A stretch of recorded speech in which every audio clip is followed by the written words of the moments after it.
mothers don't want to shame them. So this is why if a child has hit somebody, they will not go and run in front and tell the mother, oh, see what a wonderful thing I did. What they will do? They'll try to hide it. So that means that they know that something they did was not appropriate.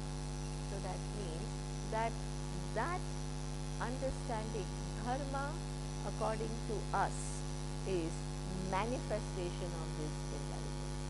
Because it is manifestation of Ishvara, it is designed it is part of the human programming. Any ethics, so a lot of Westerners come to my classes and they always ask me, because ethics is a topic which is very extensively discussed only by Western philosophers. It's not something which is only a prerogative of Hindus or Eastern philosophies, right? So they always ask me that how is the understanding of dharma, the ethics, is there any difference between the Western philosophers and an Eastern philosophy? Is there any difference? So that was a good question. So the one answer that I could give is, even though the analysis of the Western philosopher is also very deep, there are brilliant thinkers and they are they talk about different dilemmas and how you would respond in that given situation. So it is complex. Yeah. At the same time, there is one major difference. One major difference is, for us, for most of the, and one, I don't want to say this is better, this is worse, it's just a difference. Yeah. The difference is, for the ethics, the Western view is, it's my personal responsibility. I choose to do, I choose to live like that, a life of responsibility. Yeah. For the Eastern, it is what? It is manifestation of Ishvara. It is part of what? The design of things. Just as you come in this universe where gravities don't ask you whether you approve me or not. Do they come and take your permission? Do they wait till you know and you go to university and learn about gravity? Whether you know it or not, whether you acknowledge it or not, it is there. Physiological laws, whether you know anything about it or not, and they are still operating in your body. Whether you know anything about biological laws or not, the whole plant kingdom is operating according to biological laws. So it's nothing to do with what my personal acknowledgement or not acknowledgement. It is something which is there. What choice do I have but to what? Know it if I want to live what? Efficiently. So therefore, in addition to all these laws, there is one law which is law of dharma. Law of dharma is, as I said, it is intuitively known by every human being, what is right and what is wrong. One does not need an external source. We always think that ethics is what? A result of what? Your parents teaching you something, your teachers teaching you something, the religion teaching you something. According to us, it is part of the universal design, which is Ishvara. So therefore, if that is the case, just as if I want to live intelligently, can I afford to ignore the law of gravity? No. Why? Because imagine if I ignore the law of gravity and I want to what? Just defy it, then I will say, okay, then you walk out from here. What will happen? While saying there is no such thing as gravity, you will fall. So that means that if you are born in a universe where there are laws, and if you choose to be oblivious to those laws, whose loss it is? Who loses? It is your loss. It is just like a boatman who has to cross the river and go to the shore, the other side. And you only operate from, this is what I want to do and this is how it should be. But in the process of going to the shore, if you choose to totally be oblivious to the flow of the river, if you are oblivious to the depth of the river, if you are oblivious to the currents, the wind, and how it is going to affect what you're going there, are you living intelligently? So that means you have been dropped on this earth. In this what countless flow of time, you have arrived on this earth. The universe did not need you. It has gone on for how many billions of years without your being there. And it will still go on for quite a long time. So that means even if earth is destroyed, what is the presence of earth in this grand scheme of things? Tell me. It's a dot in the universe. So therefore, the world and its design you are born into. If you only operate from your narrow understanding of things and this is what I want, are you efficient? Unless you invest in knowing how the world works and align to it and use those forces for what? Accomplishing what you have to do. That is what we call living intelligently. And we do that all the time. I want to get well. It's not just the intention that I want to get well. I need to invest into what? Look into the design, what has gone wrong, and do what? Exactly what is not in place. I need to invest. Just the intention of I want to get well will not work.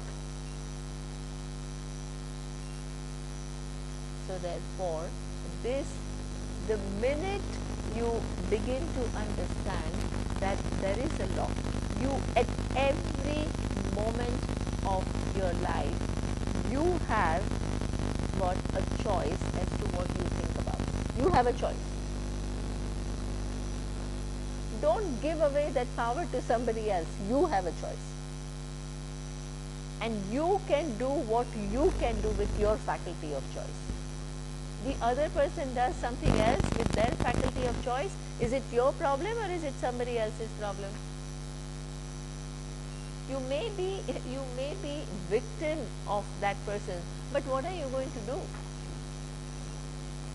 Sometimes you can go and talk to the person if the person is in your proximity. But there are so many people who bother us, which are not even in our proximity. There are so many things that bother us, which are not within our sphere of control. So if you keep on only thinking about things that you are dissatisfied, and you only think about how unfair or how inappropriate it is, are you living intelligently? Because just as you have been given the capacity to think about the world and think about what could be better, you are also given the capacity to intervene and if this is what you believe in, then do that. That also is your. But if you waste away that capacity to be proactive and only think about things which are wrong, what is happening? Are you really making any contribution? In fact, as Viru was saying, that you are only making that wrong, you are giving it a fuel, you are giving it a power, and you are feeling more helpless and more bitter, and you are actually not only not contributing anything positive, but you are participating in that whole thing by just increasing dissatisfaction.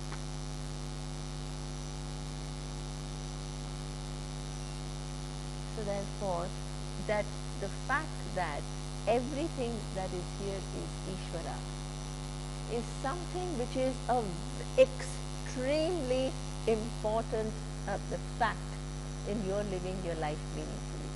Our teacher used to give us an example, and that is a very nice example. I love that example. He used to give, it's a subtle example. He said that there was this man, simple, he used to give simple examples. So now you can write, make those notes, because they convey a lot. So it's a simple example, and that is of a man who's carrying what? Basket of vegetables on his head and traveling by train. So he has a co-passenger, and you know that the vegetables you're carrying on your head, it is heavy. So that man seemed tired, seemed fatigued. So there is a co-passenger who is asking him, and he's saying, why are you carrying this such a big basket on your head? So he starts telling the whole story of his life. And he says, I'm born in a small village, I was not educated, so therefore I didn't have many choices of a profession. So I had to choose what? To sell vegetables. And my village is so small that if I sell vegetables only in my village, I will not have enough to survive. So I'm forced to what? Travel from village to village. So I have to what? Take the train, and I have to what? Make my living, because I have kids, I have wife. And while he was telling this whole big story, he was looking what? Fatigued. Fatigue, little bit of self-pity, little bit of what? This thing about, life has been unfair to me because I was not given opportunity. All that, while telling this story, there is a whole undercurrent of how he is feeling about himself, about the world, about what? About his position in the world. So there is a story, and then there is what? The implied burdens that are associated with the story.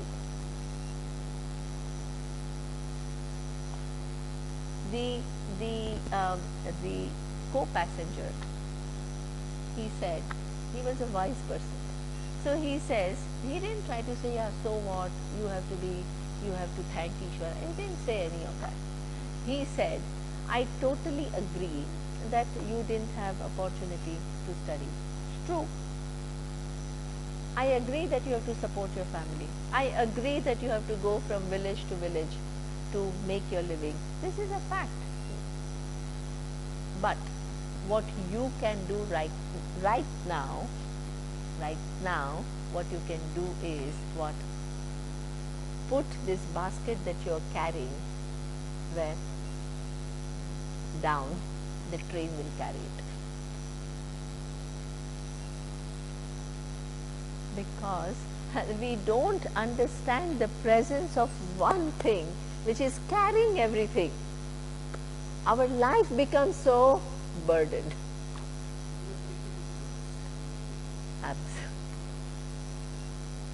The minute you understand that there is a bigger thing which is operating the universe, you let go your burden. The minute you let go your burden, what? You free up your mental space. You free up your mental space to do things what? Creatively.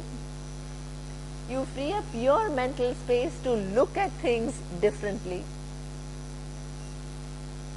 You free up your mental space to be fresh, to be a non-complainer, to be proactive, look for solutions.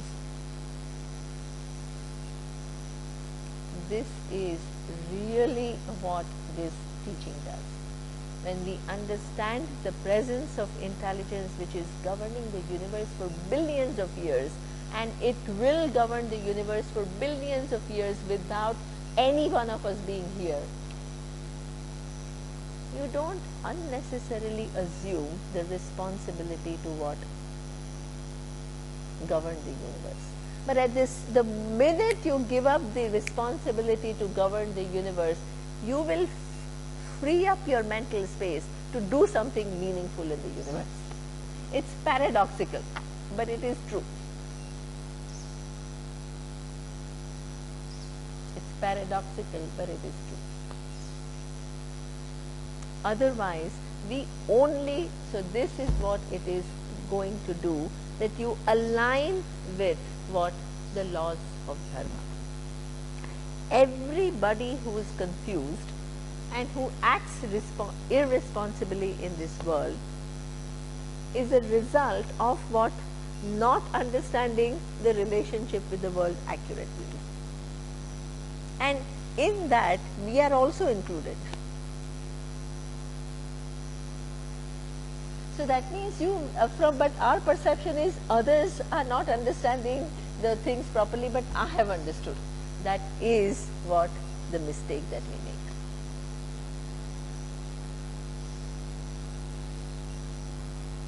As though nobody has any solution, but you have worked out all the solutions. This is how we behave. So that means include yourself. None of us know how to live life with a proper perspective. And all of us can invest in what? Knowing life better so that we can operate better. So therefore, this is how the way you do, how you do, it will change. Now, I will give you some concrete example about how things will change. One can have millions of examples, but these are just examples which are very important because they have to do with the perspective with which we live in this world. If we don't see that connection with the universe, if we don't understand that everything is one, then we have problems at two levels. There is always in this, when we look at the world, there is always going to be somebody who has more of what we want. Always. And what is going to be and then comparison is going to be what? It will happen. And the minute comparison happens, you see yourself as what? Small. And when you see yourself as small, you can't stand it. So what is our defense mechanism? You bring that person down, you criticize that person, so that what happens? That person becomes small and you feel what? Good. Very often that happens. We don't like to admit it, but that happens.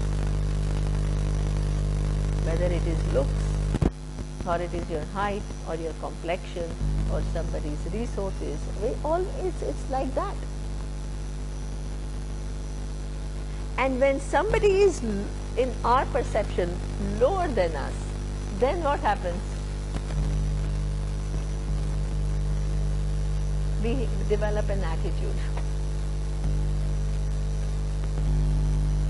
Every person who claims to be a very big egalitarian, somebody who is thinking about world issues, you get 5 people to work for him and he is the boss or she is the boss. And ask those 5 people how that person is behaving. The one who is fighting for equality at a very global level, you ask that the very person, their subordinates, how that person is behaving. Unless the person has invested in some kind of a wisdom, what happens? The minute you are above, all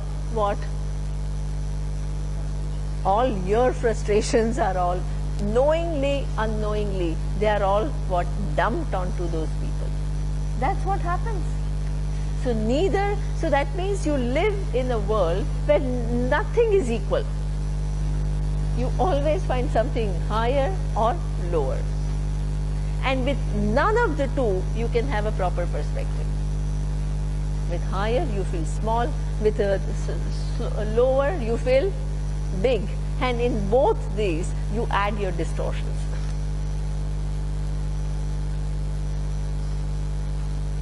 And in the higher, when you feel small, sometimes those higher people are your bosses or people who are world leaders. and they certainly don't do the way you want them to do. So that means what happens? There is more frustration. So that means with this orientation of the world, you can't get yourself out of what? Dissatisfaction. Whether you are dealing with people who are above you or who are below you. So therefore, the only way to help ourselves is what? Change the perspective. See yourself as part of one grand system. So I like to give an example, which is my example. Then I will give you the example that probably Surya will give. But what my example is, imagine that there is a car, and in that car there is one engine, which is what? Big part of what? Big part of the mechanism. So now this big part convinces oneself that I'm so superior. All these small wires and small, they are insignificant, and lives with this whole thing of superiority. That's what happens to many of us. How will be our interaction with all those things who we think are smaller and less significant? Knowingly or unknowingly, will bully them. We don't even realize. Will bully them.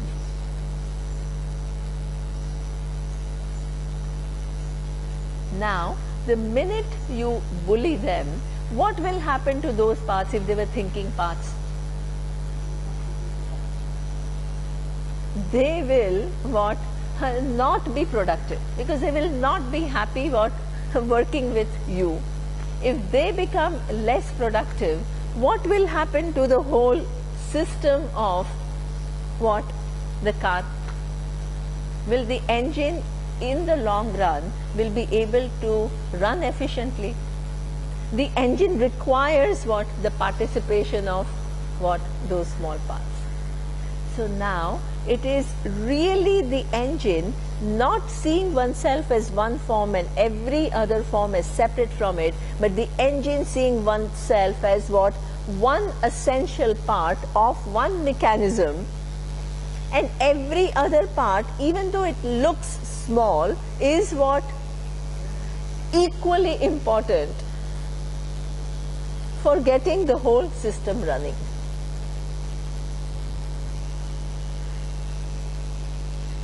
So that is a shift of vision. And is it wrong? Is it like telling some stories? This is the truth. It's just that shift. Most of the organizations work like that. In fact, all the training of the organization is based, all management training is based on that. Changing what? The way the leaders think. Because as long as you work from this position of superiority, you think you are cool, but you are actually what? Digging your own grave. Because you need people for your organization to be successful. And the more people feel not recognized by you, more they will be resentful, and more it will be detrimental to your own organization. So that means, that is what in management terms we talk about it as systemic thinking. Systemic thinking means you come out of what? That little you against everyone else to one system and one design of which you are the part and everybody else is equally the part. And the more you do invest in the goodwill of the whole system, the more what? The system will work properly. And that will benefit not only the system, but it will also benefit what? You, the individual. So therefore, this is what we call a shift of the vision. We are not denying, we are not trying to say I'm not the engine, We are not trying to say, oh, I am only humble. We are not trying to create anything artificial. We are only trying to what? See the reality from what? A bigger perspective. So that means it is like in my class, somebody gave an example. In the classroom, people were given one paper and they were given a black dot. All students were given and they were asked to analyze it. All 100, what do you think that analysis was all about?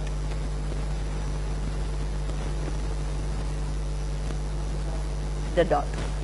The dot, somebody was only what? Saying this dot is meaningless. Somebody was highly philosophical about this dot. Somebody was thinking very creatively about this dot. So that means everybody thought about this dot differently and they used all their different thinking about it. At the end of the exam, the teacher said, all your views are valid and you all have been very creative in thinking about this dot, but all of you have missed there is a whole paper of which this dot is what? Only a small part. When you shift your vision to something bigger, that dot, does it disappear? Does it disappear? No. It's right there.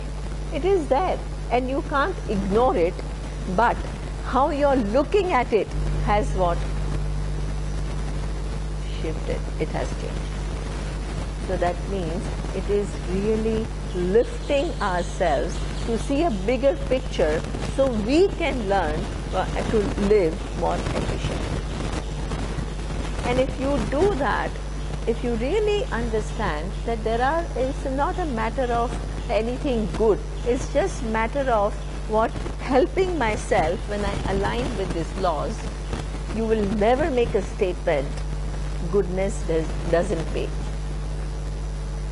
That when I do something meaningful, when I do something which is out of my that little cocoon of self-interest and I look at the larger picture, that the world will not respond. That is not a possibility. It is like saying, when I drop this thing, it will not fall.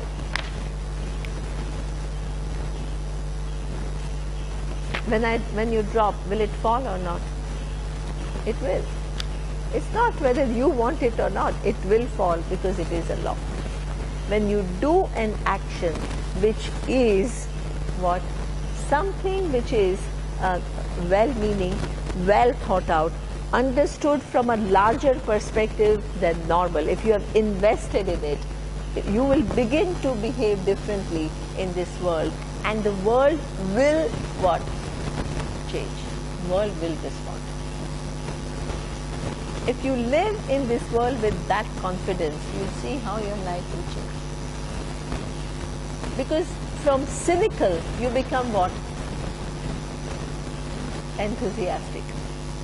You become enthusiastic because you know that nothing that you do today is going to be what? Useless. And again, the same way, if you work from a narrow perspective and you choose to be operating from where you are, knowingly or unknowingly, you will what? Harm so many people. That is also a fact. While complaining about others, you yourself will what? Engage in a way which is not appropriate. So that is what is said in the first verse about what? That understanding this reality is not a theoretical thing. It has to change you in how you interact with the universe. It has to change in your attitude towards different forms. Because when you look at form, something is big, something is small. And your attitude is always going to be this of some distortion, unless you see everything as part of the whole. So therefore, this is the first verse. Okay, now imagine that you understand that this is the law and you align to it and you begin to live differently. What will happen? Over a period of time, what will happen? You will begin to see the changes. Try it out. Nobody needs to, you just try it out. At least it's a noble way of living the world. At least it's very different option from the way with the dissatisfaction and isolation and this helplessness with which we have been living. It's a big option. It's a nice option. It's an empowering option. That I have been given infinite opportunities to understand things differently and do things differently. Wonderful. You feel good.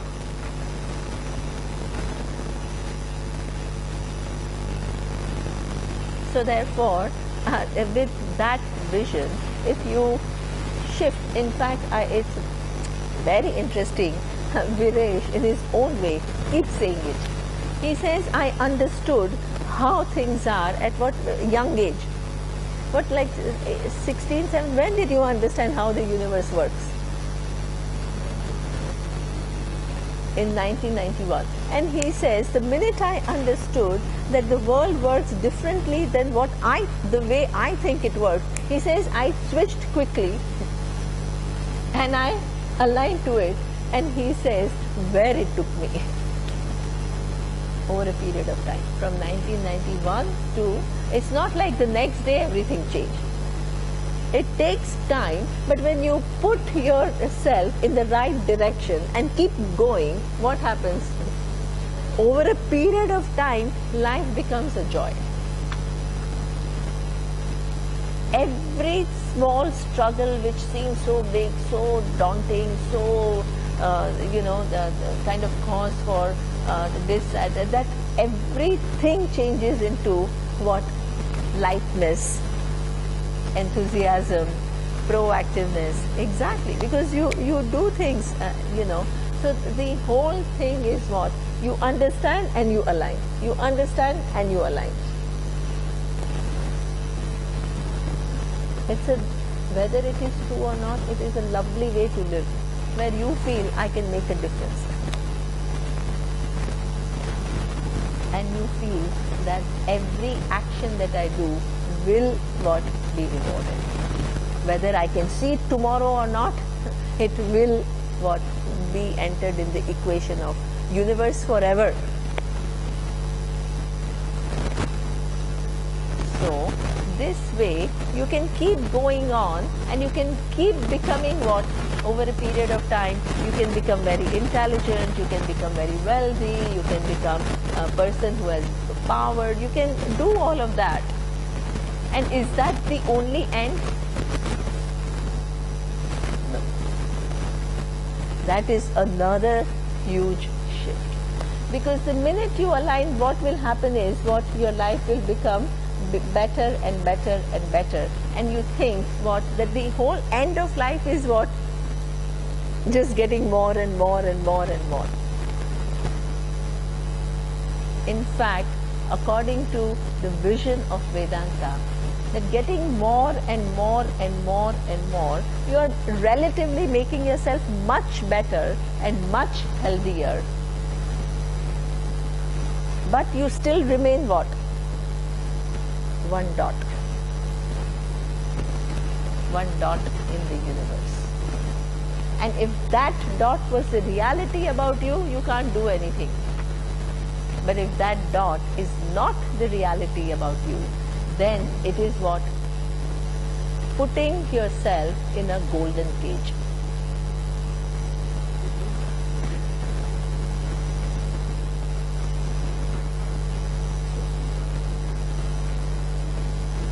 In the evening we'll show. So what you have done in the process of aligning and doing good things and having more and more skills, more and more comforts, more and more, what have you done? You have moved from an iron cage to a golden cage. But still it is a cage.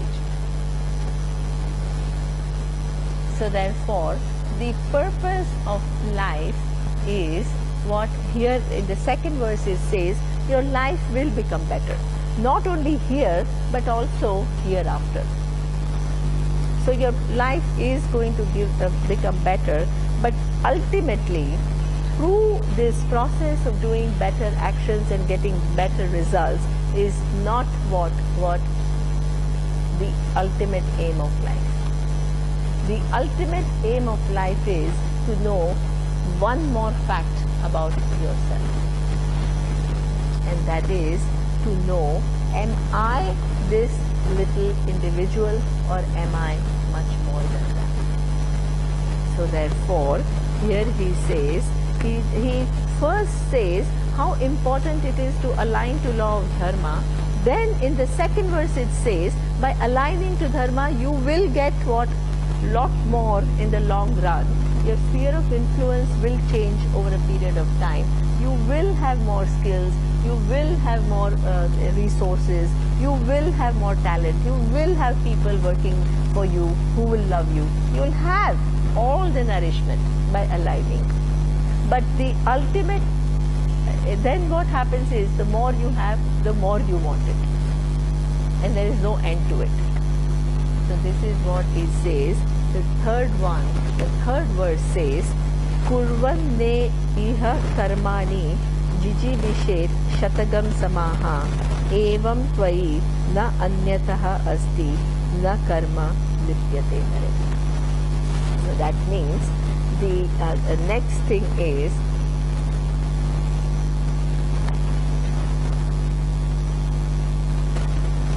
that this nourishment itself then has to be used when you have resources, when you have power. The power is not for power's sake. The resources are not for resources' sake. They all give you a conducive environment to know something more about life. So this is why it's very interesting. This Neeru keeps saying, and which is so true. Almost everybody thinks like that. Somebody thinks that, oh, I'm living a dharmic life. I don't do anything wrong to anybody else. I try not to do anything wrong to somebody else. I try not to hurt people. I try to be kind to people. So that's all. What else is there in life?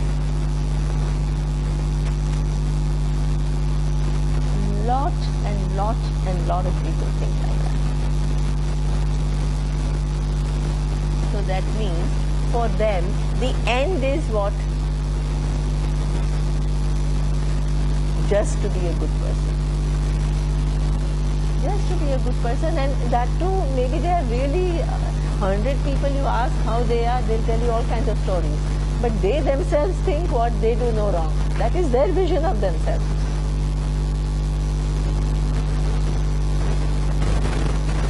And then they have said, now I don't need anything else. So this is where, so as though if that was the case, it's only for people who are what? Not dharmic. Not following the right. So that means, see what? So by saying this, what are they saying? If you have struggled being a good person, then you will go to Vedanta. But I'm already a good person. I don't need Vedanta. That's what they are saying. Whether they realize what they are saying or not. So that means, well, I'm living ethically, but you may be struggling, so you need Vedanta. But I've gotten there, so I don't need it. That's what it means.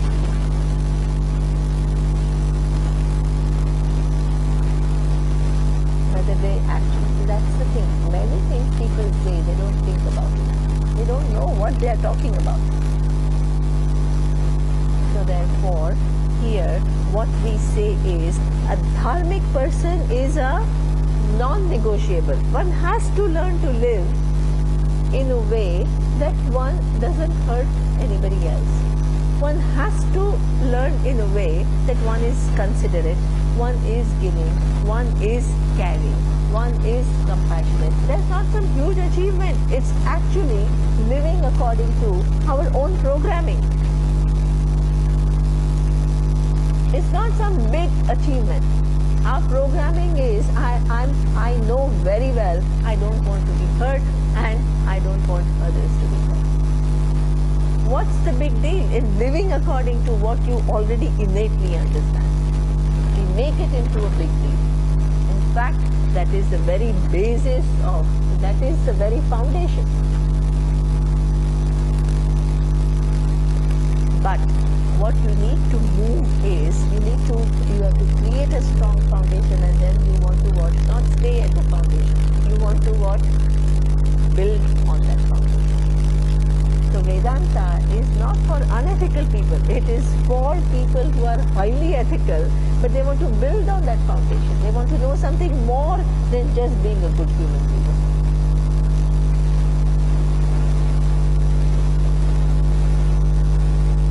Because just being a good human being is not enough. Why is it not enough? Because you are so small. Who you think you are, no matter how good you do, you are so small. You are so infinitesimally small. And with that small, you are basically a helpless person. Because you don't know what is going to happen to your mother, what is going to happen to your kids, what is going to happen to your own business, you don't know, and you can't control everything. And you want everything the best because you love them. Lovely. But the more you love them and more you want them to be in a certain way, more you also know how little control you have.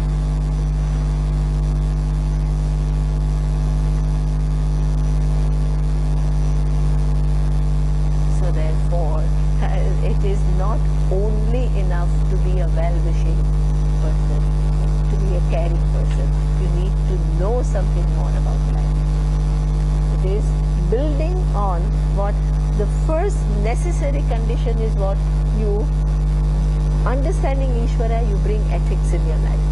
But ethics, if it is based on, I'm right and the world is kind of dumb, and no matter what I do, the world will not reward me, you will be equally frustrated with all the good intentions to what? Do good. So that means you have to change your understanding about the kind of world in which you are operating, what it is following laws, and every proper action on your part will not be not rewarded. Then you also then have to say, okay, now if this is the way, then I find my living conflict-free. I find my living in harmony, and I have to use that harmony to know is my final reality only what this individual who tries to be good, tries to do good, or is it something more than that? So this is where the next verse, he says, as long as you define your life as only being a good person, what in the third verse it says, it says, Asurya namate loka andhena tamasa avrutaha tante pratye abhigachanti yeke cha atmanaha jana. Interesting. He says if you want to do good and have good results, how far will you be? Calls you anta. On one hand he is saying it's very exalted, but on the other hand he says what? That it is anta. Living with a highly limited vision of the world, and what? Using your free will to stay within what? That limited vision of the world. Not investing in what little bit expanding that view of the world. So therefore, he says, as long as you define your life as, I just want to be a good human being, then what are you doing? You are living within what? That restriction or the paradigm that you have set for yourself, which itself is a highly narrow paradigm.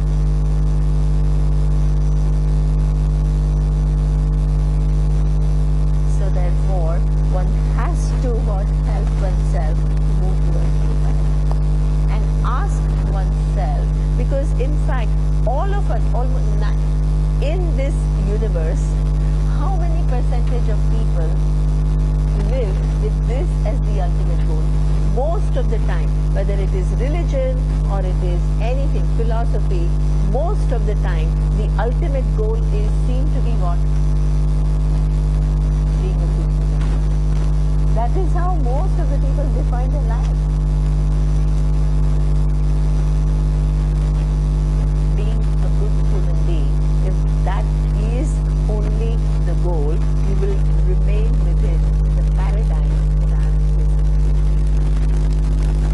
And as long as you remain within this paradigm that you are this individual, what, according to this vision, what happens is, this is something that is kind of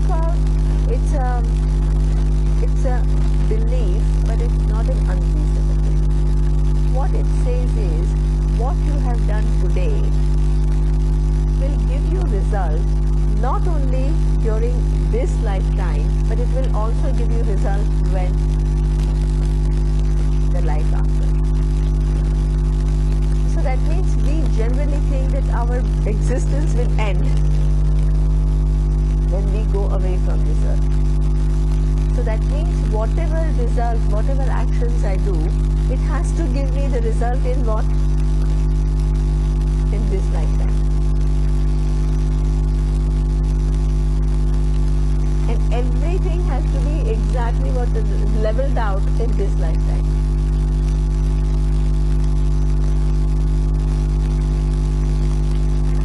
Show me one law of the universe which works only for what?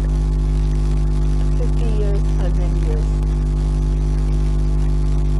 Anything that you see in this universe is connected by what? Laws of cause and effect. For how long? You see a tree here. How many causes there are? How many causes? Countless causes. In the sense that this tree came from a seed. That seed came from another tree. That tree came from another tree. How far will you trace back? The same thing with you have what? Your past causes, what you have a father, your father has a father, your father has a father. How do the laws of cause and effect, do they operate within what? The time period of 100 years? 200 years? Anything else that you see, forget about reincarnation and all. Just look at the universe.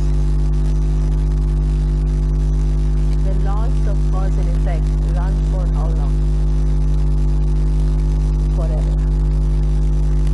The laws of cause and effect, if they run forever, then in your case, the actions that you do, why would it operate only within 80 years? Why? Why have you postulated that? That goes against what? The data that you receive from everything else in the universe.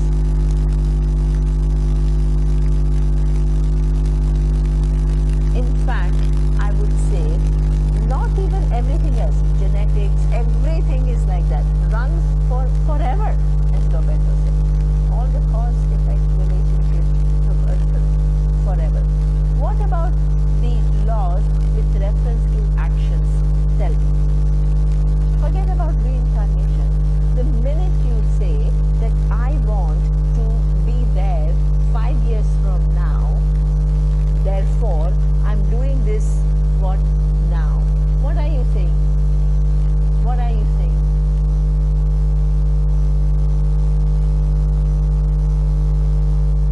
You can't be certain, but what are you saying in terms of what?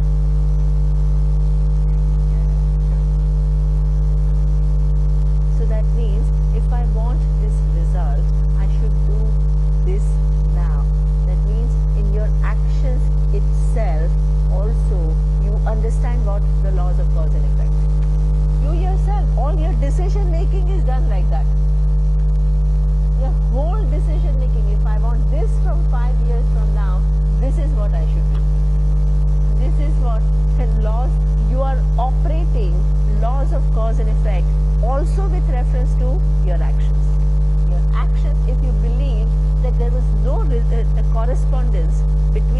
actions and the result, you will not be able to do anything in this universe. You will not be able to say, if I want to get there, what I should do.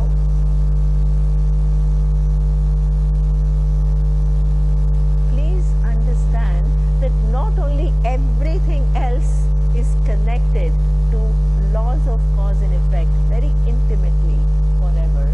Even the actions and results, the way you make your decision is also connected. You intuitively understand that. That if I want this result, this is what I should do. Means you understand that there is what cause and effect relationship between what your actions and result. If you already have accepted, and that's how all your decision making is done, that there is a relationship between what your actions and the result, then why are you stopping that cycle at 100 years? It's not reasonable.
Transformation doesn't happen randomly, they follow laws.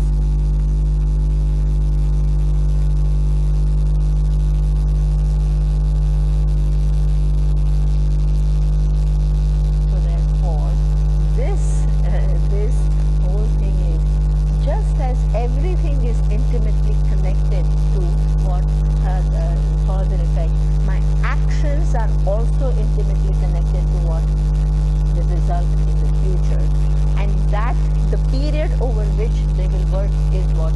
Not only this lifetime, but what? Lifetime.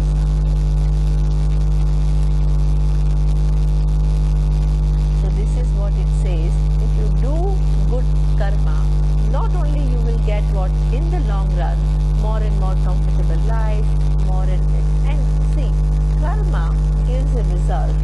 And that result, if you've done an appropriate karma, it comes in so many different ways. Don't think, we generally, this modern way of a successful person is what? The person who has a villa, somebody who has a big car, somebody who is what? Going on some exotic holiday. This is what our whole definition of success.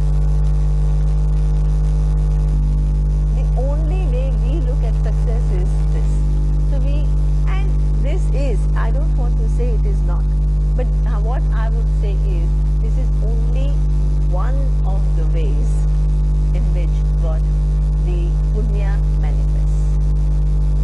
The actions, your own actions, which will give you result in not only this lifetime, but lifetimes after.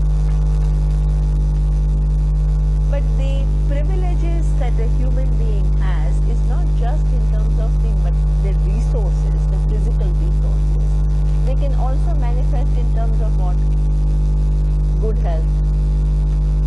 So you can have people with excellent health, blessed. Not easy to live. You can have a lot of money, but if you're constantly having a backache, your life is miserable. You go from one hospital to the other. So you can go to the best of the hospitals, you can see the best of the doctors, but what? That is a resource that is given to you, that's a blessing. But at the same time, is it really a privileged life? So that means that even better health is a result of what? Some actions.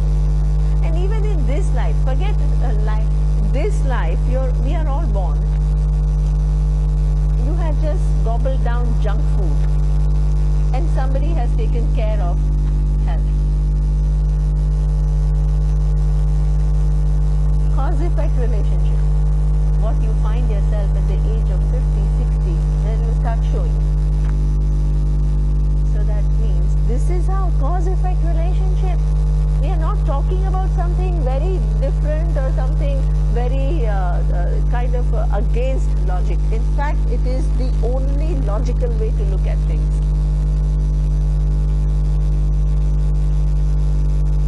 So therefore, the health with which you are born, not only what you enjoy now, is a result of what the past actions in this life and also past actions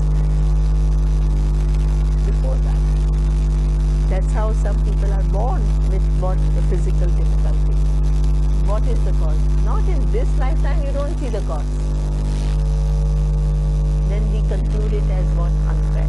But even a doctor will say, yeah, this is a genetic whatever. So they look for cause. They have a different model of looking at the cause. But they look for cause. So therefore, this is now, in what else will it manifest? Resources, good health, what else? Intelligence. You may be in a very, growing up in a very modest, nowadays, most of these Indians who are doing extremely well in Silicon Valley, the most majority of them are from what? Modest background. From modest background. Majority of them. Very few grew up in very wealthy families and all that. Most of them have modest background. But what they had was what? They were endowed with intelligence. Brilliance. Given the right opportunity, then what happened? They blossomed. So that is also a result of intelligence. Intelligence itself in so many different domains. It's not only in IT. Yeah? You can be what? An artist. You can be what? A musician. All these, everywhere where you see a brilliance. It's not just a random. There are causes. You work for it. In fact, that's what you like to believe, right? What seems fair to you? There is an innate understanding of fairness. That it comes to you if you have what? Worked well. You worked for it. That's an innate understanding. It's not some new understanding. In fact, Vedanta is totally common sense. But we are not used to applying our common sense to think this way.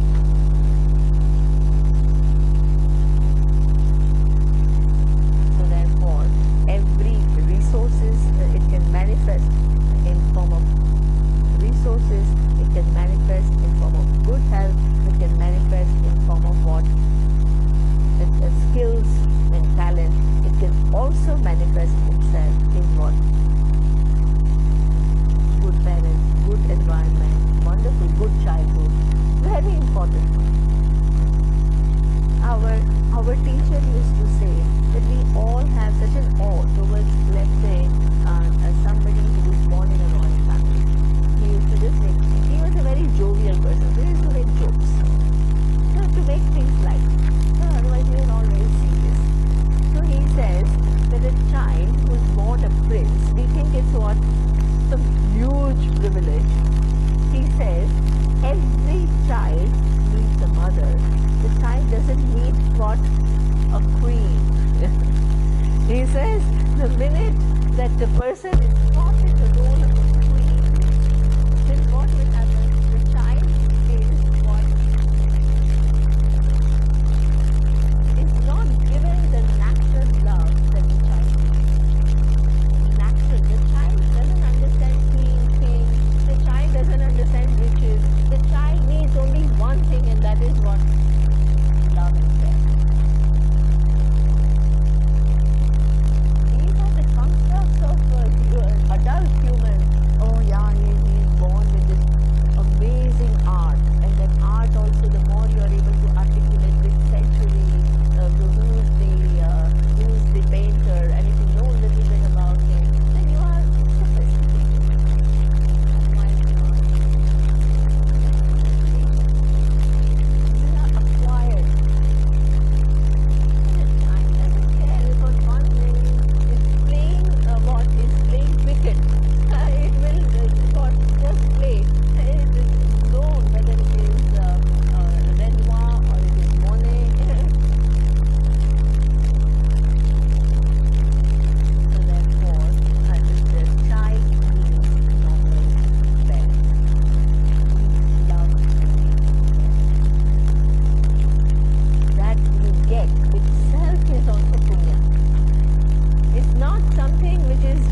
that it is only what the money.